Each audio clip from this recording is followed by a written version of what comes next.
In the spring of 1967, at a restricted military training compound outside Oakland, 6 U.S. Army hand-to-hand combat instructors volunteered to test a theory.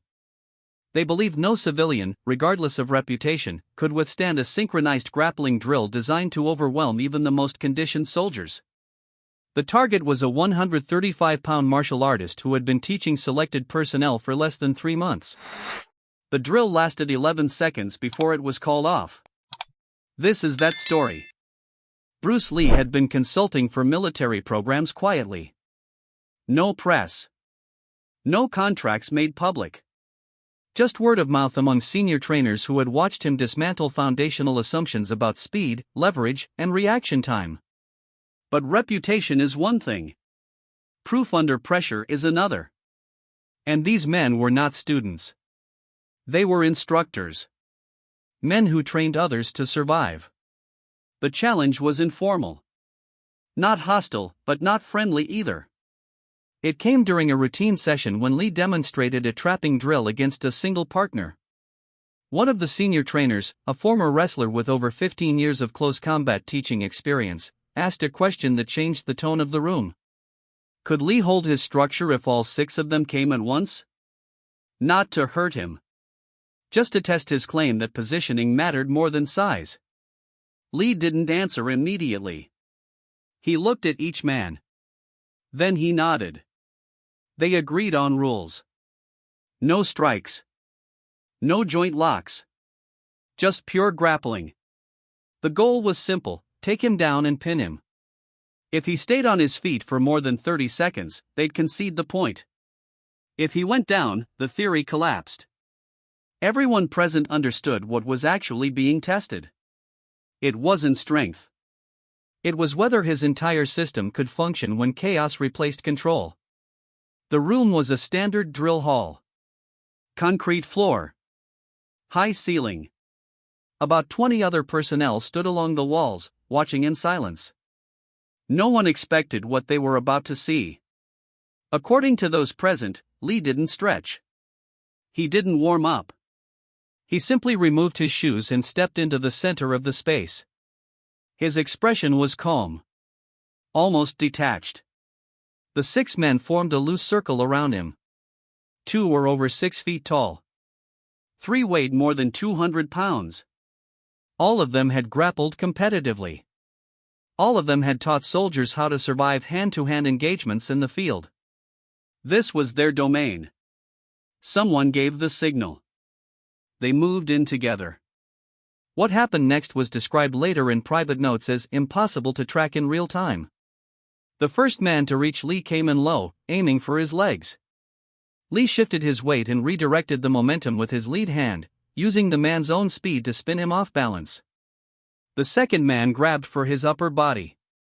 Lee dropped his center of gravity, twisted sharply, and the grip slipped. He didn't fight the pressure.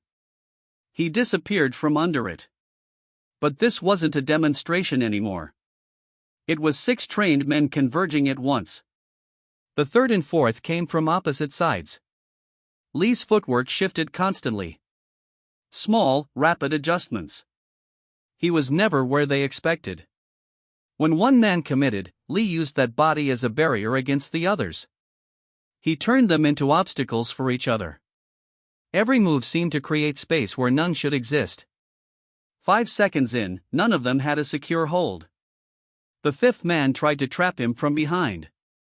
Lee felt the hands coming and dropped into a near squat, letting the arms close over empty air while he slipped sideways. The 6th man lunged forward, trying to use sheer mass. Lee angled his torso and redirected the force past his shoulder. The man stumbled into 2 others. 8 seconds. The senior trainer, the one who had issued the challenge, reset and came in again. This time he went for a full tackle, committing his weight completely. Lee didn't retreat. He stepped in, compressed his body, and used a sharp pivot to turn the man's momentum into a spiral. The trainer hit the ground hard. Not from a throw. From losing his axis mid-motion. 11 seconds. That's when the commanding officer in the room called it off. Not because Lee was in danger. Because the instructors were. They weren't being beaten. They were being controlled. And the difference was unsettling.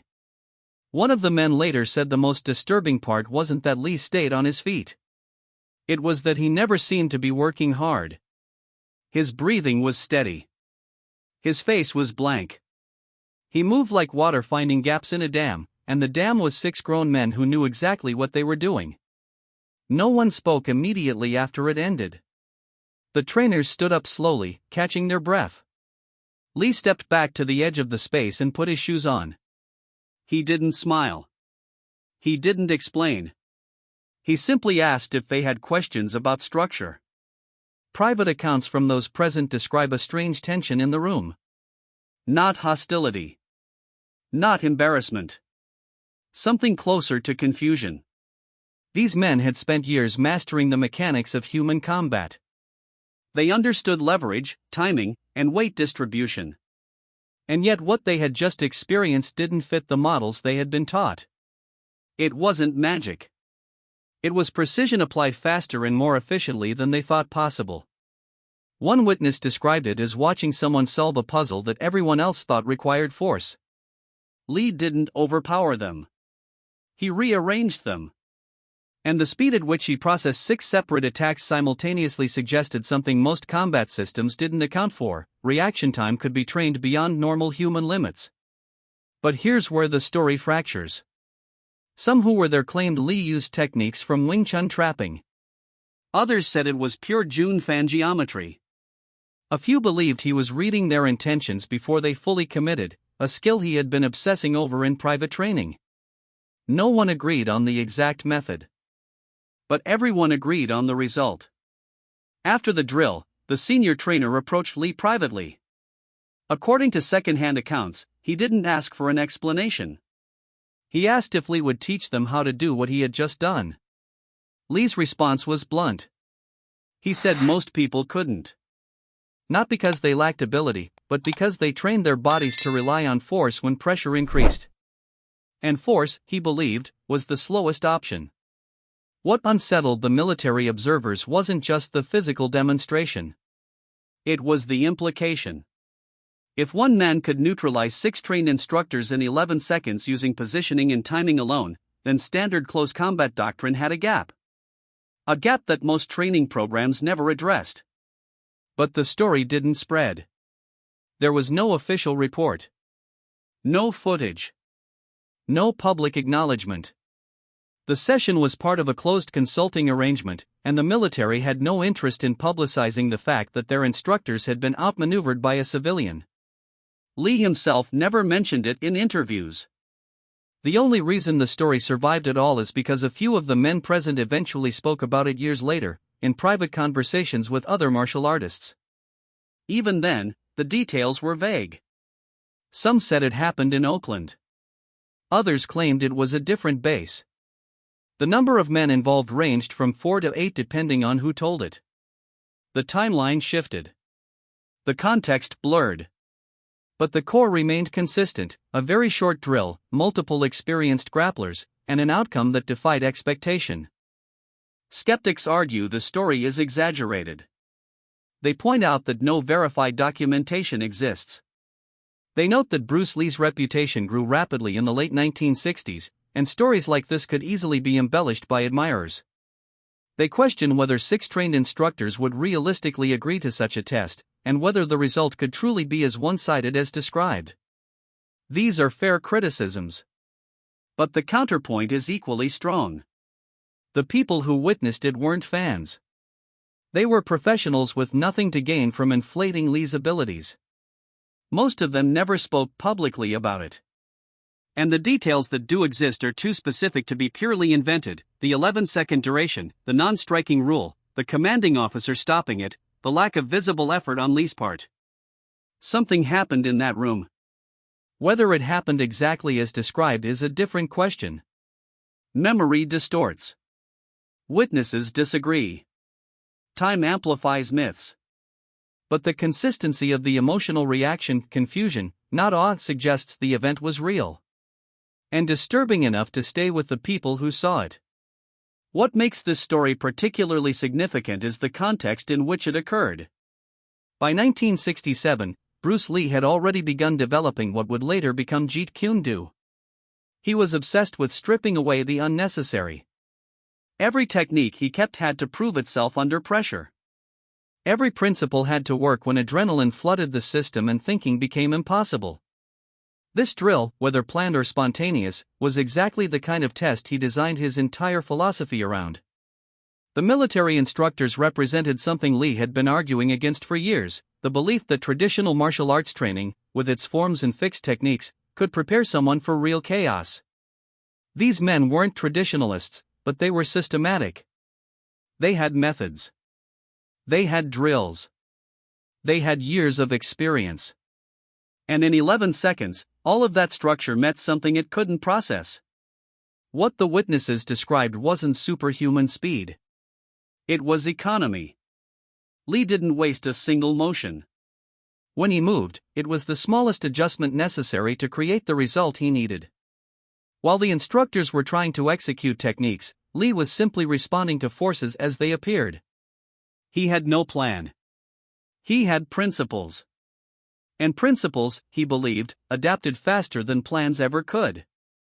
One of the younger trainees present that day later became a martial arts instructor himself. Decades afterward, he described the drill in an interview that was never widely circulated. He said the thing that stuck with him wasn't the technique. It was the silence. He said after it ended, nobody knew what to say because what they had just seen contradicted everything they thought they understood about how fighting worked. It wasn't that Lee won. It was that he made it look like there was no contest to begin with. But the story also reveals something about Lee's reputation during that period. He was already controversial. Many traditional martial artists saw him as arrogant, dismissive of lineage and history. His willingness to challenge established teachers had earned him enemies. And yet the military kept inviting him back. Not because they agreed with his philosophy, but because when they tested him, the results were undeniable. This created a strange dynamic. Lee was simultaneously an outsider and a sought-after consultant. He was too blunt to be popular, but too effective to be ignored. The drill with the 6 instructors fit perfectly into that pattern. It wasn't an exhibition. It was a confrontation.